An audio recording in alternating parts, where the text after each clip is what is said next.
Halo, Assalamualaikum warahmatullahi wabarakatuh. Jumpa lagi bersama Ibu Ida dalam Bahasa Indonesia kelas 12, membuat daftar riwayat hidup. Assalamualaikum anak-anakku, salam sehat semuanya kan? Kita jumpa lagi ya untuk materi kali ini, yaitu kita membuat daftar riwayat hidup.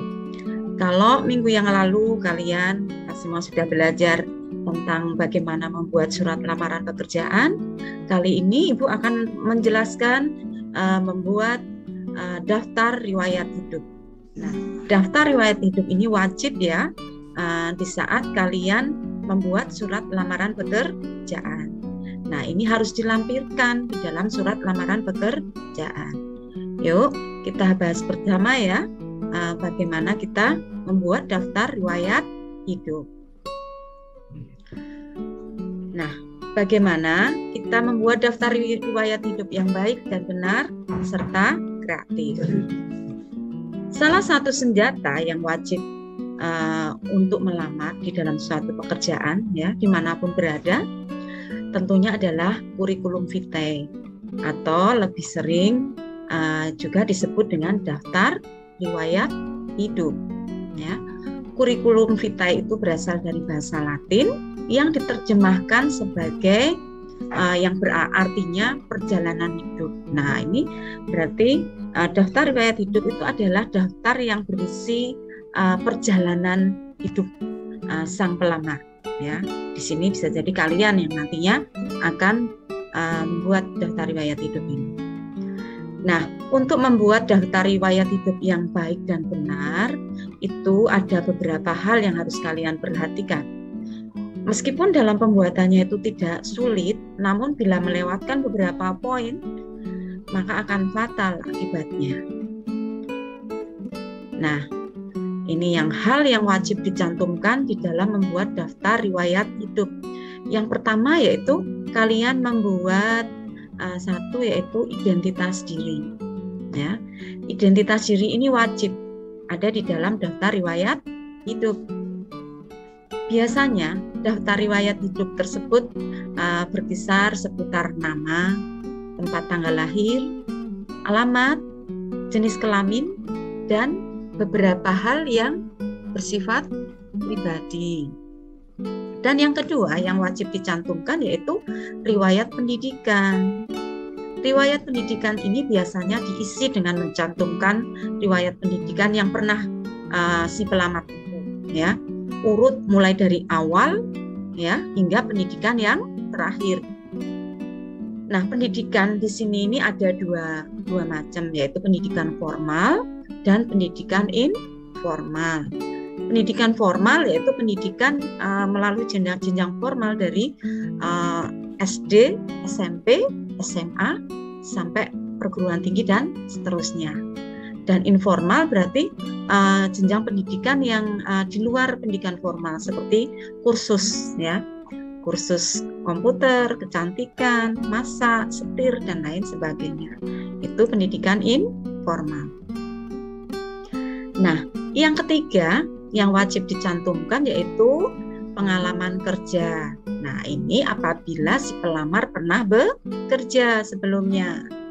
Seperti pernah bekerja di mana dan ditempatkan pada posisi apa, serta kapan dia pernah bekerja atau alokasi waktunya, berapa lama dia pernah bekerja. Dan yang keempat yaitu pengalaman berorganisasi. Ini penting sekali ya.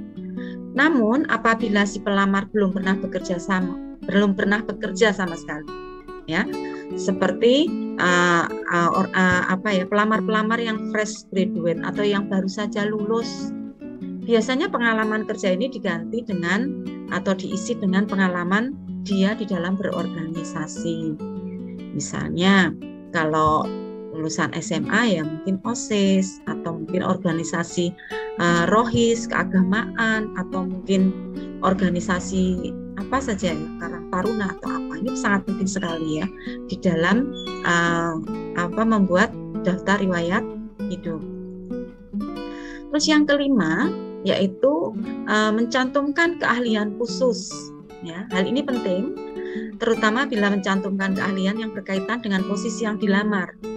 Biasanya, keahlian khusus ini menjadi salah satu yang nantinya akan dipertimbangkan oleh HRD.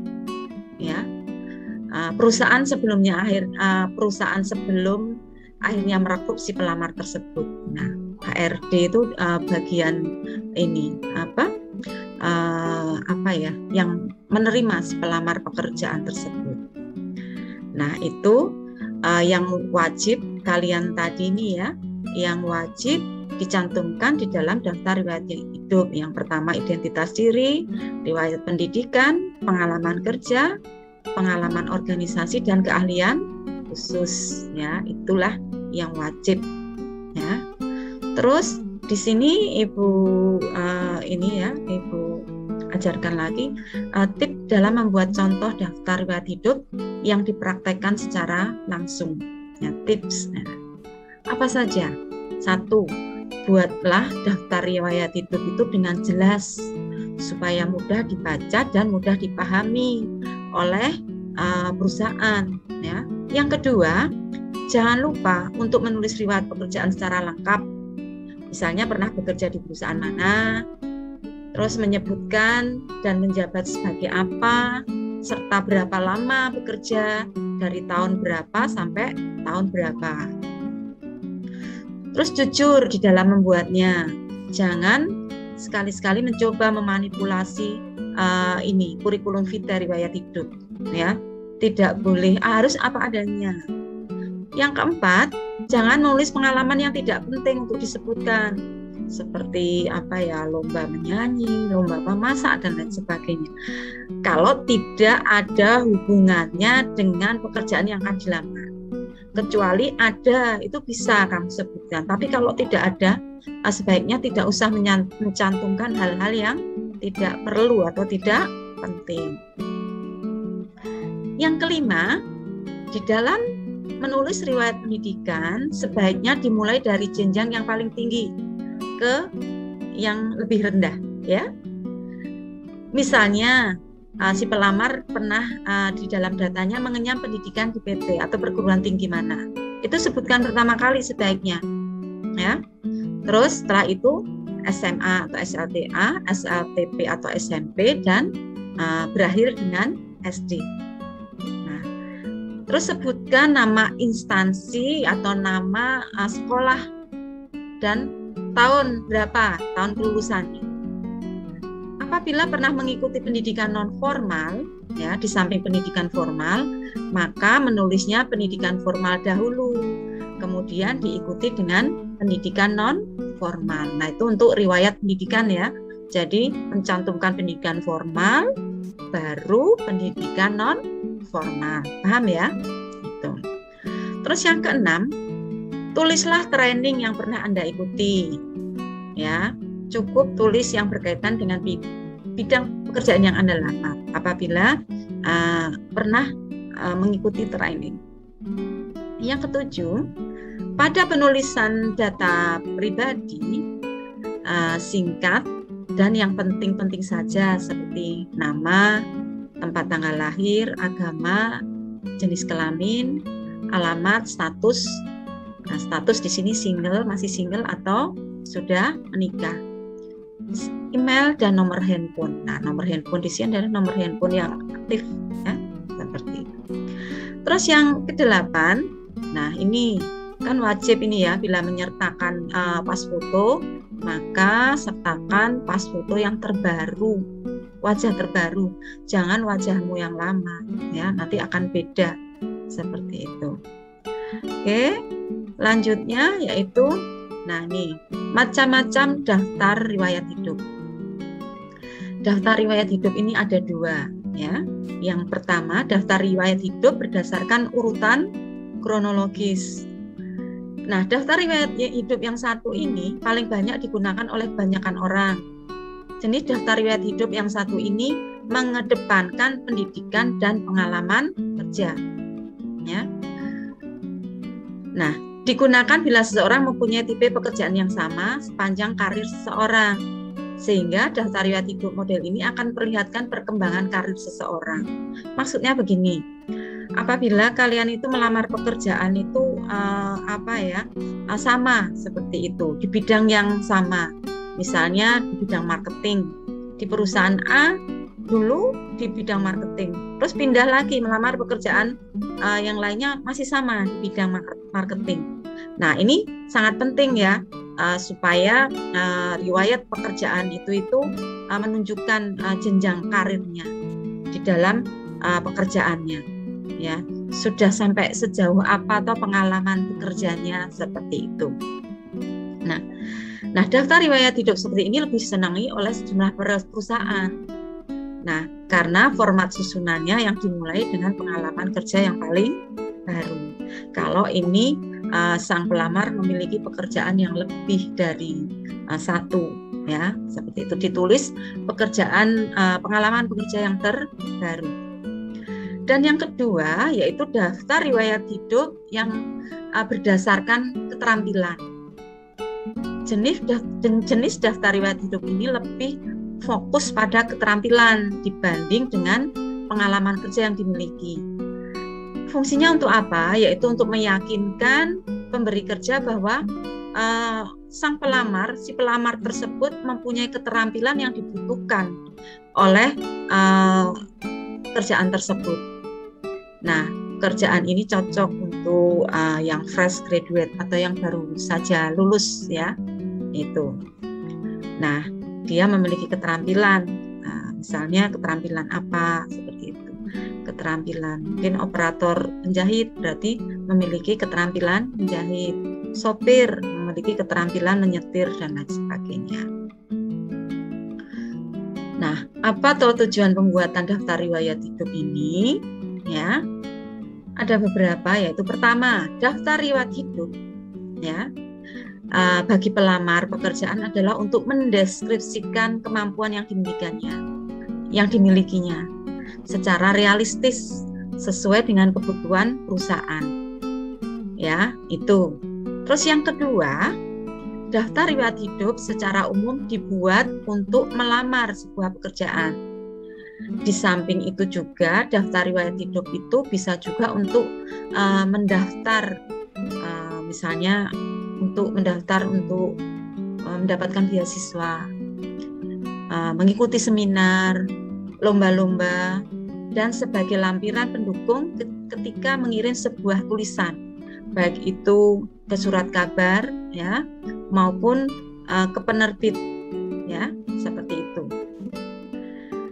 Nah, itulah fungsi yang kedua, tujuan yang kedua, ya, dari daftar riwayat hidup. Dan yang ketiga, daftar riwayat hidup bagi perusahaan yang membuka lowongan kerja mempermudah mengevaluasi kompetensi atau bakat pelamar dari sang pelamar tersebut sesuai dengan kebutuhan perusahaan, seperti itu.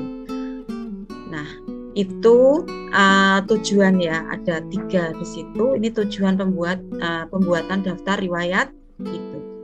Nah, selanjutnya ini ada contoh daftar riwayat hidup, ya, yang nantinya bisa menjadi panduan kalian di dalam membuat tugas daftar riwayat hidup, ya.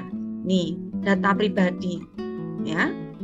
Di sini Ibu sebutkan namanya, ya, nama lengkapnya, tempat tanggal lahirnya, alamat, jenis kelamin, status perkawinan, nomor telepon, dan email, ya.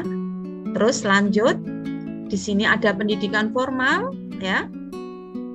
Ada pendidikan formal di sini. Mohon maaf, di sini terbalik, ya. Harusnya ini, kalau menurut penjelasan Ibu tadi, harusnya yang tertinggi di atas, terus berurutan ke bawah sampai SD. Nanti bisa kalian balik, ya.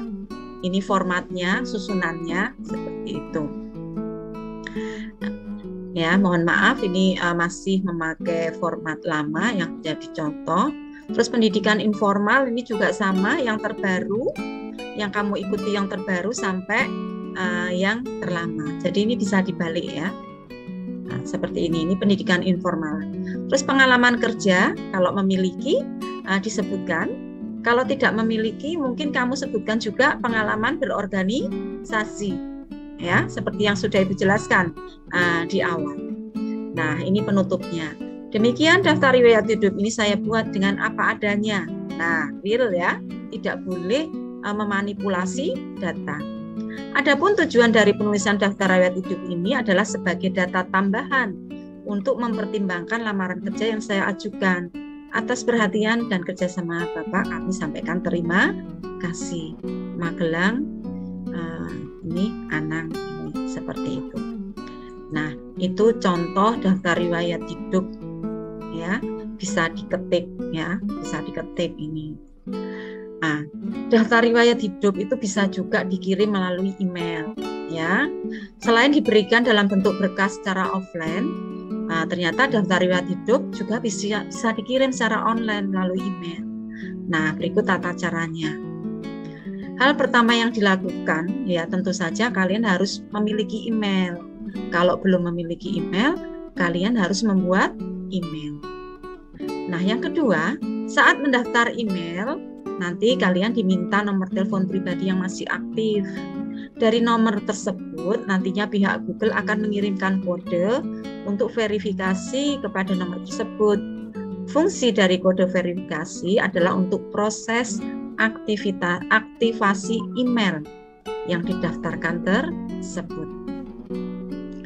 Nah, setelah kalian memiliki email dan telah aktif, baru bisa digunakan. Nah, langkah-langkahnya seperti apa? Nah, sini ya, masuklah proses login email. Klik bagian tulis. Setelah itu, masukkan alamat email tujuan di kolom kepada. Sedangkan untuk kolom perihal bisa menuliskan surat lamaran kerja. Yang kelima, masukkan surat lamaran dan juga CV dalam format doc kepada kolom isi pesan dengan memilih tombol lampirkan file. Nah, sesudah seluruh file yang diminta untuk melamar masuk ke email, hanya perlu menekan kirim. Mengirim surat lamaran kerja beserta CV melalui email ini memang memiliki kesan yang lebih mudah dan praktis dibanding harus jauh-jauh datang ke kantor tujuan. Selain menghemat waktu, juga menghemat biaya. Dan dengan begitu kita tidak membuang banyak uang dan tenaga untuk proses melamar pekerjaan, ya. Nah, di sini Ibu cantumkan juga bagaimana membuat daftar riwayat hidup dengan tulisan tangan. Nah, ini ya. Di sini siapkan kertas yang bersih, ya.